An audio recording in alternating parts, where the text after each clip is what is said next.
കഴിക്കുന്നപ്പോൾ ചപ്പാത്തി, ഓ ചപ്പാത്തിയുടെ കൂടെ കരള. അപ്പം നമുക്ക് ബീഫിൻ്റെ കരള ഫ്രൈ ചെയ്തത് നമ്മളിങ്ങനെ എടുത്ത് വേണമെങ്കിൽ ഇതിലൊരു നാരങ്ങയൊക്കെ ഞാനൊന്ന് പിഴിഞ്ഞ്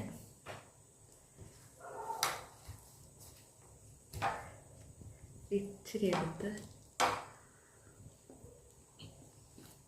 എല്ലാ ഞായറാഴ്ചയും ബീഫല്ലേ ലിവർ വാങ്ങുന്ന ഒരു പതിവുണ്ട്. ഈ ആഴ്ച ലിവറായിരുന്നു വാങ്ങിയത്.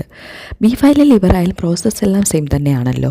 കുക്കറിൽ ബീഫ് എടുത്ത് സവാള, ഇഞ്ചി, വെളുത്തുള്ളി, കറിവേപ്പില, മഞ്ഞൾപ്പൊടി, മുളക് പൊടി, ഗരം മസാല, മല്ലിപ്പൊടി ഇത്രയും ചേർത്തൊന്ന് വേവിക്കാൻ വയ്ക്കാം. പിന്നെ വേറൊരു പാത്രത്തിലേക്ക് എണ്ണയൊഴിച്ച് സവാള, വെളുത്തുള്ളി, ഇഞ്ചി, കറിവേപ്പില വഴറ്റി മഞ്ഞൾപ്പൊടി, മുളക് പൊടി, ഗരം മസാല, മല്ലിപ്പൊടി കുറച്ചധികം കുരുമുളകും കൂടെ ചേർത്ത് വേവിച്ച ബീഫും കൂടി ഇട്ട് വരട്ടിയെടുക്കുക.